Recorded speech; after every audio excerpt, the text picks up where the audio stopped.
ನಮಸ್ಕಾರ. ವಾರ್ತಾ ಭಾರತಿ ಟಾಪ್ 20 ನ್ಯೂಸ್ಗೆ ಸ್ವಾಗತ. ಇವತ್ತಿನ ಪ್ರಮುಖ ಸುದ್ದಿಗಳ ಹೈಲೈಟ್ಸ್ ನಿಮಗಾಗಿ ಇಲ್ಲಿವೆ.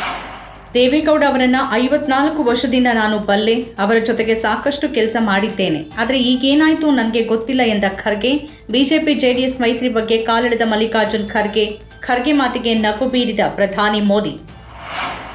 ಭಾರತದಿಂದ ಇರಾನ್ನ ರೆಡ್ ಕ್ರೆಸೆಂಟ್ ಸೊಸೈಟಿಗೆ ವೈದ್ಯಕೀಯ ನೆರವು. ಇರಾನ್ ಯುದ್ಧ ಇಡೀ ಜಗತ್ತಿನ ಮೇಲೆ ಪರಿಣಾಮ ಬೀರಲಿದೆ ಅಂತ ಇರಾನ್ ಸಚಿವರ ಎಚ್ಚರಿಕೆ.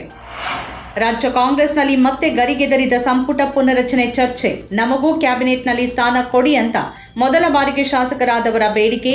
ಈ ಕುರಿತು ಹೈಕಮಾಂಡ್ ಬಳಿ ಚರ್ಚೆ ಮಾಡಲು ದೆಹಲಿಗೆ ತೆರಳೋಕೆ ಮೊದಲ ಬಾರಿಗೆ ಶಾಸಕರಾದವರ ಸಿದ್ಧತೆ. ಪ್ರಜ್ವಲ್ ರೇವಣ್ಣ ಅವರ ಅಶ್ಲೀಲ ವಿಡಿಯೋ ಹಂಚಿಕೆ ಪ್ರಕರಣದ ಚಾರ್ಜ್ ಶೀಟ್ ಸಲ್ಲಿಕೆ. ಸತತ 23 ತಿಂಗಳು ವಿಚಾರಣೆ ನಡೆಸಿ 13,000ಕ್ಕೂ ಹೆಚ್ಚಿನ ಪುಟಗಳ ಚಾರ್ಜ್ ಶೀಟ್ ನ್ಯಾಯಾಲಯಕ್ಕೆ ನೀಡಿದ ಎಸ್ಐಟಿ. ಪ್ರಜ್ವಲ್ ರೇವಣ್ಣ ಅವರ ಕಾರು ಚಾಲಕ ಕಾರ್ತಿಕ್, ಬಿಜೆಪಿ ಮುಖಂಡ ದೇವರಾಜೇಗೌಡ ಸೇರಿ ಹಲವು ಬಿಜೆಪಿ ಕಾಂಗ್ರೆಸ್ ನಾಯಕರ ಹೆಸರು ಉಲ್ಲೇಖ. ಮಧ್ಯಪ್ರಾಚ್ಯ ಸಂಘರ್ಷ, ಇರಾನ್ನೊಂದಿಗೆ ಕದನ ವಿರಾಮ ಮಾತುಕತೆಗೆ ಅಮೆರಿಕದಿಂದ ಗುಪ್ತ ಪ್ರಯತ್ನ. dropsitenews.comನ ಜೆರೆಮಿ ಸ್ನೇಹಿಲ್ ವರದಿ. ಇರಾನ್ ಮಾತುಕತೆಗೆ ಮುಂದಾಗಿದೆ ಅಂತ ಇದ್ದ ಟ್ರಂಪ್. ಅಂಗನವಾಡಿ ಕಾರ್ಯಕರ್ತೆಯರ ಕಡೆ ಕೇಂದ್ರ ಸರ್ಕಾರವೂ ಕಣ್ತೆರೀಲಿ. ಅಂಗನವಾಡಿ ಕಾರ್ಯಕರ್ತೆಯರಿಗೆ ಅತಿ ಹೆಚ್ಚು ಸಂಭಾವನೆ ಕೊಡುವ ರಾಜ್ಯ ಕರ್ನಾಟಕ ಎಂದ ಸಚಿವೆ ಲಕ್ಷ್ಮೀ ಹೆಬ್ಬಾಳ್ಕರ್.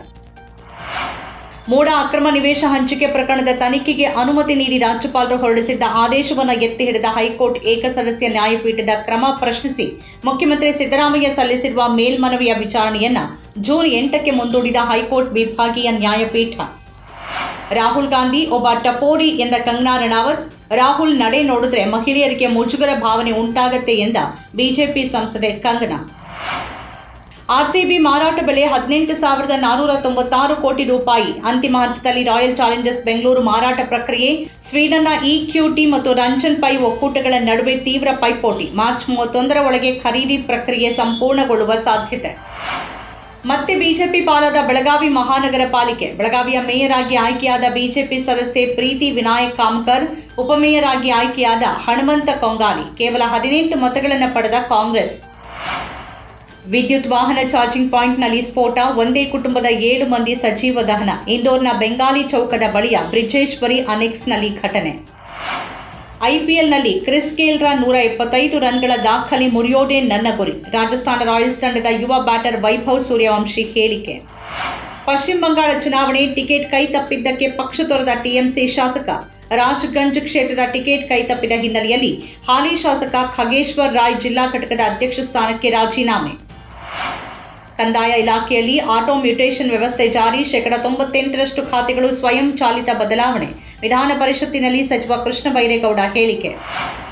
ಸಹಕಾರ ಬ್ಯಾಂಕಿಂಗ್ ಕ್ಷೇತ್ರದಲ್ಲಿ ಪಾರದರ್ಶಕತೆ ಹೆಚ್ಚಿಸುವ ಮಹತ್ವದ ತೀರ್ಪಿನಲ್ಲಿ ಕರ್ನಾಟಕ ರಾಜ್ಯ ಸಹಕಾರ ಅಪೆಕ್ಸ್ ಬ್ಯಾಂಕ್ ಅನ್ನ ಮಾಹಿತಿ ಹಕ್ಕು ಕಾಯ್ದೆ 2005ರ ಅಡಿಯಲ್ಲಿ ಸಾರ್ವಜನಿಕ ಪ್ರಾಧಿಕಾರ ಅಂತ ಘೋಷಿಸಿದ ಕರ್ನಾಟಕ ಮಾಹಿತಿ ಆಯೋಗ. ಕೃಷಿ ಇಲಾಖೆಯಲ್ಲಿ ಖಾಲಿ ಇರುವ ಹುದ್ದೆಗಳನ್ನು ಇನ್ನು 3-4 ತಿಂಗಳಲ್ಲಿ ಭರ್ತಿ ಮಾಡಲಾಗುತ್ತೆ ಎಂದ ಕೃಷಿ ಸಚಿವ ಎನ್ ಚಲುವರಾಯಸ್ವಾಮಿ. ಫ್ರಾಂಕ್ ವಿಡಿಯೋ ಸೃಷ್ಟಿ ಮಾಡೋ ಸಲುವಾಗಿ ಸ್ವಂತ ತಂದೆಯನ್ನೇ ಮಗಳು ಮೂಟೆಯಲ್ಲಿ ಕಟ್ಟಿ ಪಾರ್ಸೆಲ್ ಮಾಡಲು ಕೊರಿಯರ್ ಕಚೇರಿಗೆ ತಂದ ಘಟನೆ. ಬೆಂಗಳೂರಿನ ವೈಯಾಲಿಕಾವಲ್ ಪೊಲೀಸ್ ಠಾಣಾ ವ್ಯಾಪ್ತಿಯಲ್ಲಿ ನಡೆದ ಘಟನೆ. ನೇತ್ರಾವತಿ ನದಿಯಲ್ಲಿ ಈಜಲು ಹೋಗಿದ್ದ ಪಿಯುಸಿ ವಿದ್ಯಾರ್ಥಿ ನದಿಯಲ್ಲಿ ಮುಳುಗಿ ಸಾವು. ಬೆಳ್ತಂಗಡಿಯ ಮುಂಡಾಜೆ ಗ್ರಾಮ ಸಮೀಪದ ಅರಸಮಜಲು ಪ್ರದೇಶದಲ್ಲಿ ನಡೆದ ಘಟನೆ. ಮೃತಪಟ್ಟ ವಿದ್ಯಾರ್ಥಿಯನ್ನ 16 ವರ್ಷದ ನಿಶಾಂತ್ ಅಂತ ಗುರುತಿಸಲಾಗಿದೆ. ಉಚಿತವಾಗಿ ಭಾರತಕ್ಕೆ ಮರಳಿ ಹೋಗಿ. ಭಾರತಕ್ಕೆ ಮರಳುವ ಅಕ್ರಮ ವಲಸಿಗರಿಗೆ ತಾಜ್ ಮಹಲ್ ಚಿತ್ರ ತೋರಿಸಿ $2,600 ಬೋನಸ್ ಆಫರ್ ನೀಡಿದ ಅಮೆರಿಕ. ಇನ್ಮುಂದೆ ವಿಮಾನದಲ್ಲಿ ಬೇಕಾದ ಸೀಟಿನ ಆಯ್ಕೆಗೆ ಹೆಚ್ಚುವರಿ ಶುಲ್ಕ ನೀಡಬೇಕಿಲ್ಲ. ವಿಮಾನಗಳಲ್ಲಿ 60% ಸೀಟು ಉಚಿತವಾಗಿ ಆಯ್ಕೆಗೆ ಅವಕಾಶ ನೀಡೋದು ಕಡ್ಡಾಯ.